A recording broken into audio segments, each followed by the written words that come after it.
Right. Well, guys, Super Fan here. Um, Ballpoint pen drawings. More like this is just a speed draw, nothing else really. I'm just gonna talk about ball pens because they're like my second favorite thing when it comes to drawing. So ballpoint pens are accessible. They're quite cheap, and you can find them more commonly on the grounds of your school, just scattered about like broken toys.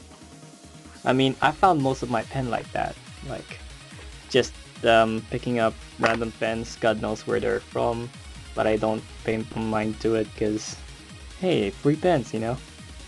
Ballpoint pens are surprisingly versatile. You could use them for your hair bun. You could use it for chopsticks. You could make things with it. I haven't done anything like that, but I could draw with it, you know. And when it comes to drawing, you could actually see the versatility shine quite a little bit, quite a lot more.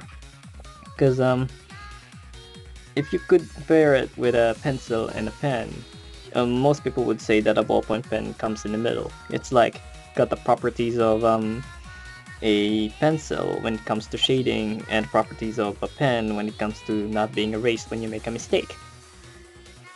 Yeah. Actually, the thing about ball pens is that compared to an ink pen or a micron or a fine line or whatever you call those things, that ballpoint pens are actually a lot more darker. They don't fade quite easily when you erase it, when you erase the pencil lines from a drawing, which is why I like to use it for watercoloring and stuff. And another thing about it is that you could use hatching techniques or pencil shading techniques, like layering things to get darker and stuff. And even with the pencil, when it comes to getting a variation of shades, you could actually get a lot more from just one black pen, because a black ballpoint pen actually gets a lot more darker, you know, as obviously. It gets a lot more darker, and it also gets quite a lot lighter, which is something you can't do with a pencil or a fine liner. When it comes to pencils, you would probably need like a 4B and a 2B and a 2H and all sorts of tones. And even with an ink pen, you only get one tone of black, which is, you know, I mean, okay in its own. Another thing about ballpoint pens is they have pretty large nibs. It's like a common ballpoint pen would have a 0.7 nib. You know how big that is. Yeah, you've seen a ballpoint pen. And when it comes to detailing, you could do it. You could probably make quite a bit of details with ballpoint pens, but they're a little bit troublesome because sometimes a ballpoint pen would blotch, and it would just like create this big pile of ink poop on your page, and you'd be like, oh no, what am I gonna do? And then you smudge it, and then that big poop turns to a gigantic smear, and you're like, what am I gonna do? And you end up trashing it. Um, I mean, that sure hasn't happened to me. uh, that's another thing about ball paints, is that you have to wait a little bit for them to dry before you erase or touch it, because you don't want any smidge, you don't want any smudges, you don't want any smears on your perfectly black and white drawing, because you don't want any of that. And another thing about ballpoint pens is that unlike pencils, you can still see the grains, you can see the direction of the pencil lines, of the pen lines actually. Unlike a pencil where you could just smudge it and mix it and make it fine. I can't speak English now, can I? What's the word? Smudge, mix, rub, make it into this one tone of gray.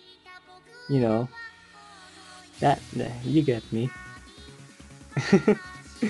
um, yeah, well, I guess I don't have much to say about it except try it on your own. I mean, I'm not exactly a pro, so I can't really tell you the know-hows and, oh, this is what you do with a ball pen kind of thing.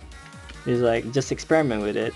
It's a nice tool, and it's a really common tool, and a lot of people overlook it. And that's kind of makes me sad, because it's like one of my favorite things to use. Oh, but I do know some people who actually are pretty good with ballpoint pens. Or more like, they don't use ballpoint pens like the way I use it. They just use it for line art and outlines, which is fine. You could actually just leave it like that, use it for outlines and stuff like that. But I really do recommend just playing around with the shading as well, because that's like one of the most important points. It's like you can see here on the hair, I could make some pretty nice hair with ballpoint pens that I can't with everything else, because it gives me this just right amount of control to actually make this slightly realistic looking hair, you know? Yeah.